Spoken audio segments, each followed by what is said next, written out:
Reminder to all the attendees, if you have questions, please drop them in the Q&A and we'll get to those. So until we get those going, I'm gonna kind of do a little roundtable here.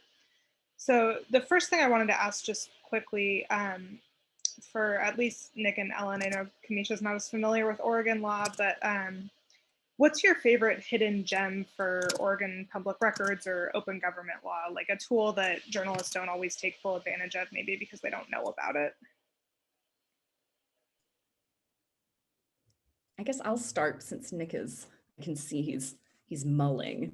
I think one of my favorite gems, and this is a direct pitch to you all who are filing records requests, seeking criminal records in particular, and or access to criminal court proceedings, which I think in the time of COVID, certainly nationally, we've seen those issues where courts are rightly restricting access, but they are constitutionally required to provide alternative access, particularly to court proceedings. But since the question is the hidden gem, what I think is a hidden gem, or at least something that's unexplored, is that in the criminal investigatory exemption, the legislature's made clear that they want agencies to affirmatively release information about things like a suspect's resistance. So if you, for example, have a case where there's a resist arrest charge, for example, if you make a records request to an agency, even if there are pending criminal proceedings, most of the jurisdictions in Oregon will send that request off to the district attorney and ask, hey, can we release these records? And that takes about 30 days. And so it's an area that I think is ripe for litigation in particular, but the gem is that at least in Multnomah County, those records should be released. And I'd love to hear from you all that are practitioners there about whether or not that's happening. But the legislature's made clear that those records should be affirmatively released unless there is a really compelling reason why those records, if they're released, could prejudice a criminal defendant's trial. And in Oregon, I think the default has simply been that if you're a district attorney or a prosecutor, you just say, no, I don't want anything released that could mess up my trial. But that's not the standard. The standard is it's quite a high bar. So I think that both the hidden gem is the criminal investigatory exemption, and I'm particularly interested in it. Yeah, I just Ellen, you kind of stole my thunder, because I was going to talk about how you had highlighted this aspect of the law for me about how we can access police reports a lot sooner than is generally acknowledged by government agencies. And so this is my pitch. Like I mentioned this one situation to Ellen, and she completely gave me a totally different angle at going at it. So, I mean, just having a legal mind and a very capable one to take a look at our situations is just, I think, going to be a completely different ball game. And the other part of that was sort of alluded to, maybe kind of implicitly, is that this is the other gem, is that in 2017, the Oregon legislature, with SPJ's help, tightened the timeline by which agencies have to turn over records. And in 2019, we passed another bill that instilled or created a penalty for agencies that do not hit the timeliness rules, which it's kind of complicated. It's kind of a gray area, but what you need to know is that government agencies routinely misrepresent what this timeliness law says. And basically the fact is, if you ask them for a very easy to produce record, they need to produce that in a timely way. They don't get to wait 2 or 3 weeks or whatever they will claim to you. So check with us, check with SPJ, check with Ellen. Don't believe what they tell you. And you also can check the Attorney General's Public Records Manual, which is another hidden gem, which is a lot easier to read than you expect. And it's jam-packed with great advice, and the latest edition is easily the best yet in terms of helping requesters tackle a secretive public agency. So that's my long-winded response.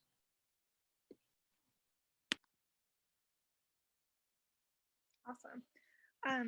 So we have a question in the chat from Chaz Hunley, and this kind of dovetails with something I wanted to talk about executive session. But what tools do journalists have if they believe that public agencies are violating executive session provisions? And I think, Nick, it might be worth talking about the COVID piece there that we worked on at SPJ as well. As far as executive session, what to do, Chaz's question, you've got a couple of different options. You can nip it in the bud right there. You can let them talk and then challenge it afterward. And I've heard about instances of both of this happening. And the other thing you can do that's kind of interesting is if they record that executive session, which some of them do and some of them do not, you can challenge it with a records request saying, I want a copy of that recording, which actually worked for me once with the Oregon Board of Dentistry. And but it's John Schrag, my editor, has dealt with this a lot, and I've dealt with it. And it's basically, sometimes I'm just polite and I say, hey, listen, I think you're completely out of bounds and I'm going to need to quote you on this section. And generally the lawyer will take a look at it and say, yeah, you're right. But it's important, Chaz, obviously, is that, as you know, I think you need to read the exemption that they are citing to claim executive session, and because that will give you the sideboards. I hope that was helpful. Ellen and Kamesha, do you have anything to add on the legal end of that, if there's a legal challenge to pursue there? Yeah, I would just very briefly say, I think the executive session in particular is an area where it is difficult actually to mount a legal challenge. And so I think that Nick's advice is very well taken, that there are practical angles that you should pursue. But one particular area that I know that someone has contacted me about is where, because of COVID, executive sessions, at least early on, were being recorded in some instances. And then there's a fight about whether or not they're going to release those transcripts. So that's a little bit of a twist that I think COVID, it doesn't exactly address your question, Chaz, but in terms of the way that that executive session is happening now, I think there may be some little angles like that because of COVID. I think it may present an opportunity to actually get access to executive sessions because they're being recorded. I mean, the problem is, if it's a legitimate executive session, you don't really have a right to the recording or the transcript. If it's an illegitimate one, then you do. And one thing that I think Rachel was gently trying to get me to talk about was, last year, SPJ did get the law on executive session rewritten so that we do have remote access to executive sessions as they're happening, which is one improvement and over where we were before. So if they're having a remote executive session, you don't have to be there. And in fact, they have to give you remote access whether or not they are meeting remotely, as long as they have that option available. I mean, even if they're meeting in person. So check it out, check with us. Some agencies do not acknowledge this, so you will need to assert yourself. Yeah. I want to pivot back to Kamesha too, because she's been patiently sitting there while we talk about Oregon stuff. Kamesha, I know one of the tasks you're working on is identifying legal needs specific to journalists of color. And could you talk a little bit about how we in Oregon can help you with that effort, and especially given that our press corps is pretty overwhelmingly white in this state, though that's slowly changing. How can we be of service to you in that effort? Right. So there is no question that journalists of color are not immune from racial inequities in America. often the BIPOC community, especially in journalism, are under-resourced, right? And quite frankly, they tend to be ignored by the mainstream press, especially in Oregon, like you just mentioned. So what I'm finding out, or what I'm hearing from a lot of journalists of color, are that they tend to feel isolated because they don't have the spaces or connections to sustain them, right, in their current environment. So that's why RCFP really created this fellowship and this position that I'm in, to really create a transformative change by supplying journalists with the legal resources that they need to advance diversity. And hopefully we can advance diversity in the newsrooms and ensure fair and accurate coverage of communities of color. And currently that involves me and many others just outreaching and creating a network, right, of journalists of color. Essentially me on the front line saying like, hi, I'm part of RCFP, I'm here, I'm willing to help. Because that's what we think will get the best result, is just creating that network and letting them know that, hey, these are people who all are trying to fight or combat the same fight.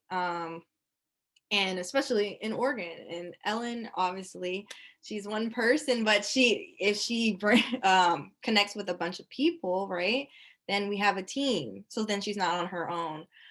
So again, by networking, we hope to cultivate and sustain relationships, especially on a national level, because although right now this conversation we're having is focused on Oregon, my role is on a national basis. Like, I have a broad jurisdiction. So I'm just trying to take one state at a time and build connections there. And so I guess full circle around and answer your question, how journalists in Oregon can help is if they reach out to me and say like, hey, I know about this, I don't know, this newsroom organization and that are ran by people of color that need resources, or they need help, or they need some kind of support, just bring them and send them my way. My email is, feel free to email me as well. Amelia, if you could just put my email in the chat and let them know that I'm here to help as much as Ellen's here to help as well. And I think that's how we can start the fight. Awesome, thank you. We've got a couple of questions in the chat about public records fees, if there's a way to bargain them down, especially when you know that they're inflated and too big to be covered by a records grant, and shouldn't costs be a set amount, which yes. So I know this is something SPJ is working on, so maybe Nick, if you could touch on kind of the bill, and then Ellen or Kamesha about the legal aspects of challenging fees when you do believe that they're too high to be reasonable. Okay, yeah, this is one of our big priority areas at SPJ, and for the second long session in a row, we have a bill that tries to address that by saying that public interest requesters should basically get half off their fee estimate, up to 100% if they narrowly tailor their request. And we state that members of the media should be presumed to be acting in the public interest. We're getting pushback from local government on definition of media, definition of public interest, overall cost to government for releasing these public records. So it's I don't know that we're going to succeed, and it's a little touchy in terms of who gets to define media. So we're trying to think of alternative ways to tackle that issue. And then as far as legal stuff, I'll turn it over to the legal minds.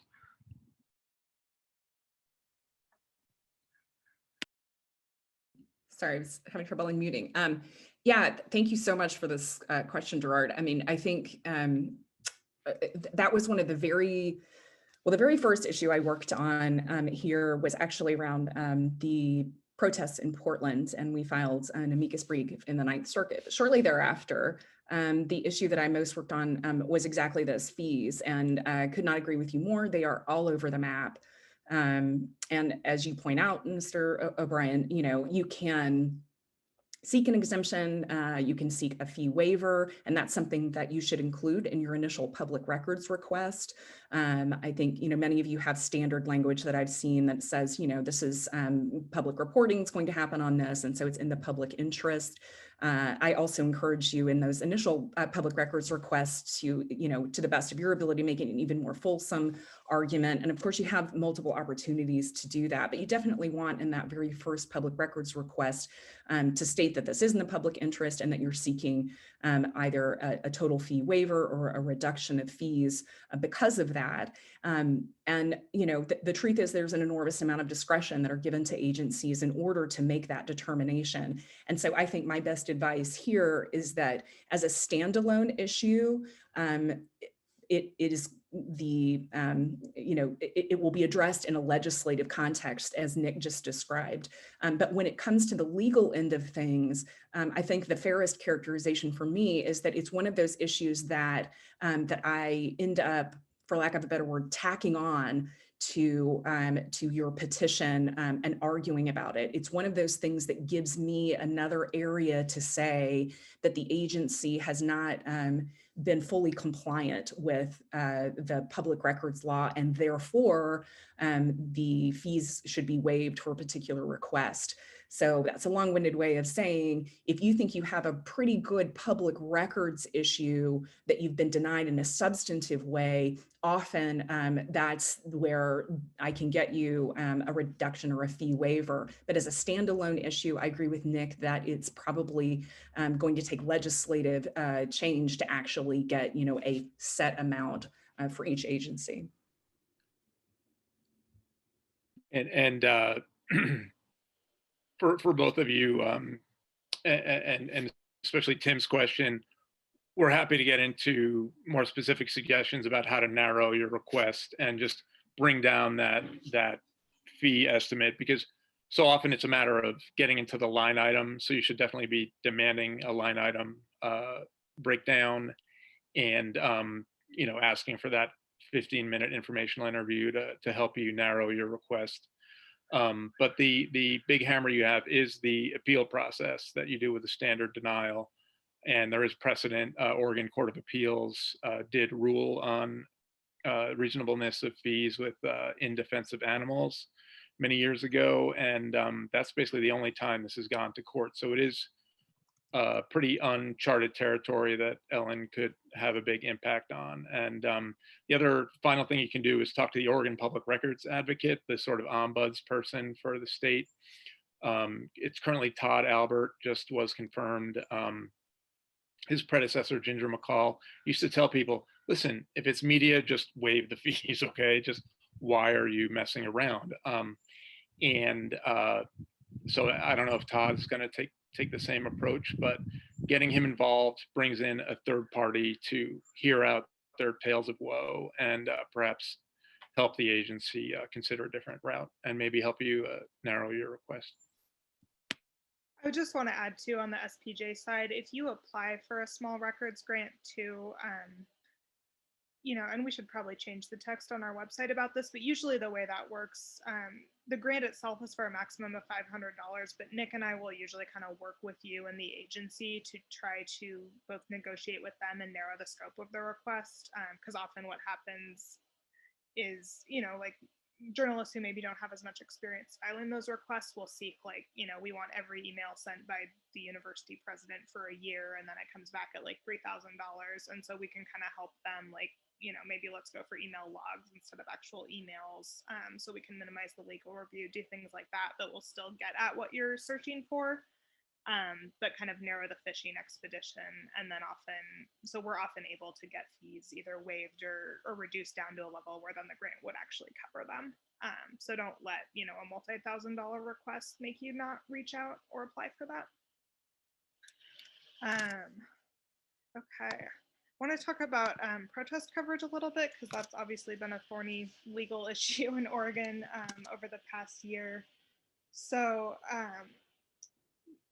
Kamesha and Ellen, could you talk a bit about the tools available to journalists if they're, arrested on the job, intimidated, assaulted, and then, whether that's by police or by protesters or militia groups or whoever, like, aside from calling the hotline, like what in the moment should people be aware of and doing? Yeah, I mean, I'm happy to talk about that. And I'd sort of like to talk about it in two ways. One, Rachel, I know your question is really directed towards sort of that immediate in the moment. I think there are probably many of you, are really better equipped to answer those sort of tactical questions. But in terms of some of the indicia that of being a journalist, that was what the subject of our of the lawsuit index newspapers and the amicus briefs that were filed in the Ninth Circuit. And this is a very lawyerly way of saying some of the, at least in the city of Portland, and I think this is something that I am going to try to educate other law enforcement agencies throughout Oregon. But what index stood for and what the Ninth Circuit said as to the city of Portland and the federal government operating there is that if somebody has the indicia of being a journalist, they cannot be dispersed from their coverage, their news gathering activities during a demonstration. And while that's a limited holding, I think it stands for this larger proposition that while we're not in the business of credentialing journalists or talking, about what they are, there are certain indicia that you all have. And some of those, at least as described in the lawsuit, are things like you have cameras, you have your badges, you are in a scrum, for lack of a better word, that you're in, you're hanging close together. Those are the kind of things that even regardless of whether or not you're falling within this Ninth Circuit case, that puts any law enforcement agency on notice that what you are engaged in is a core First Amendment activity. And so regardless if it's a demonstration or you are covering a police sweep, those are core First Amendment activities. And that kind of news interference with news gathering, either by third parties or by the government, is something that RCFP is intensely interested in, that I personally am interested in. And while let me just say this activity, right, has occurred throughout Oregon, and it probably is not terribly apparent to some of you, the activities that RCFP or I personally have been engaged in, but definitely behind the scenes and in these cases that are at the federal level, RCFP is intensely involved in it, and so that's something that is a focus of mine, particularly in Oregon, with regard to law enforcement. I think the issue that you all have encountered that has been so alarming to me to watch as your LLI is the conflict that you all have been attempting so diligently to document during wildfires, these crisis zones, during demonstrations, that you are encountering citizens who are interfering in terrifying to me to watch ways. And the short answer to that is, you have civil remedies, but in the moment, what do you do? I think, honestly, I would love to throw that out to the chat and see what some of the strategies are that journalists are using, because I know that's a really difficult area to navigate. So, and Kamesha, I'd love to hear what, your perspective as well. I was just gonna say, I know, Rachel, you said what resources they have other than our hotline, but I just want to bring it back to the hotline because it's one of our most pride. We have so much pride in our hotline because I guess people don't realize how helpful it truly is. For example, when the Capitol riots were happening, our hotline, you could call it, and we had attorneys like lined up in different states like ready to help people who were getting arrested. And that's what you need right then and there at that moment.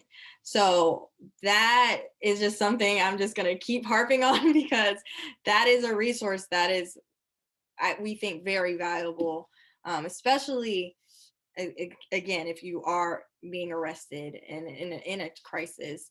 And also, I just wanted to point out, which Amelia beat it to me, gotta love our comms, she's so on it. But yeah, our RCFP also has like a guide that shows you like what to do during protests and what your rights are and how to avoid being arrested. So that was all what I wanted to add. Yeah, and I can certainly vouch for the hotline. I know Nick and I were fielding a lot of emails, mostly from Portland-based freelance and independent journalists over the summer who were getting arrested while covering protests or just getting harassed by police. And that was generally where we referred people. And I know we heard really positive things from people getting quick responses and connected to attorneys in the area. So yeah, and then there was a question in the chat about something to share with local police to help set expectations. So I don't know if RCFP has a guide, Amelia, that you can drop in, or that might be something. Yeah, I bet Amelia's searching for that right now, and I dropped in the chat the Index newspaper's case. And John, it's so great to see you here. We made a connection through the Night Media Forum, so thank you so much for attending. I think that's a great question, because it points to kind of, this, is there some way that I can connect with local law enforcement to let them know, hey, you have somebody who's watching these issues, and and B, here's what best practices are. And I think the answer is yes. Yeah, absolutely. I think that's something that I should aim for. RCFP does have a rather robust letter writing campaign. And earlier, before I was hired, they reached out to several of the agencies, including the Portland Police Bureau, basically just to put them on notice of what RCFP's view of the law is in this regard. And now that we have such a blockbuster opinion, if you're a legal nerd, it was a blockbuster opinion from the Ninth Circuit about Index, I think it's only going to strengthen that letter writing campaign. So I love the question, John, and I think yeah, and Therese, yeah, also offer training to PPB.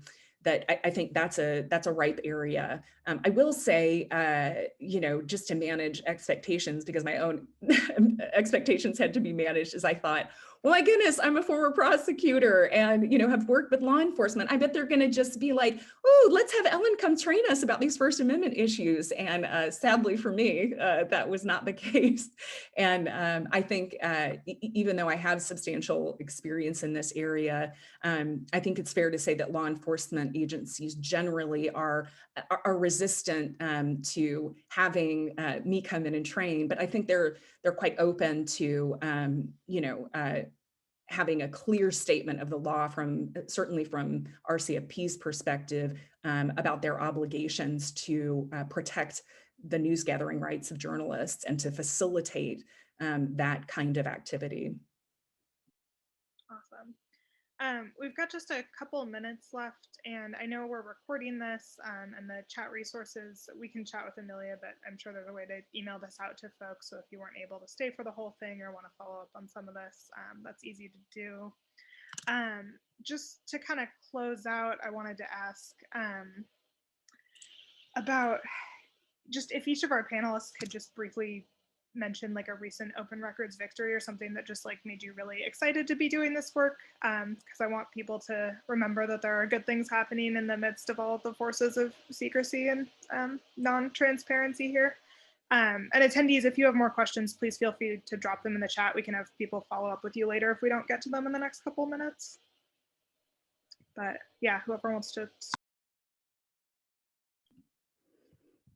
Well, I don't know if it's a victory, but in the last month or so, I've come across a bunch of records denials that have been just completely full of it. I mean, just without basis. So I guess the victory is that simply by talking to people, by checking your your Attorney General's records manual, you will soon realize that half the time these people say no to you, they don't know what they're talking about. So when your mother says she loves you, when your agency tells you you can't have the record, check it out. That's the thought I want to leave you with. I think mine would be, and this is a little shout out to Sean Hart, who I see is still attending. And he worked for he's the editor at the Blue Mountain Eagle. And I did quite the happy dance because I got to go out to John Day and meet the Blue Mountain Eagle. And I consider it a victory, even though we didn't file any sort of legal action, but it was a victory, because John Day is so beautiful and I love that part of Oregon, but also because Sean and I got to talk, and they were, he had written an incredible op-ed talking about how it was that he and his reporters were not getting any access to public records because of a unique quirk of Oregon government, where some of these eastern Oregon counties in particular don't, I'll put it gently, Sean, they have an odd process. And just in being able to sit down and talk with Sean, we were able to kind of work through some of the issues that the new policy was stymieing. And so that was just a really, just a fun, wonderful connection to get to make with the incredible reporting, frankly, that's coming out of Blue Mountain Eagle. So I would say that was a happy dance for me, because it illuminated some structural issues that I think I'm continuing to work on with other Eastern Oregon counties.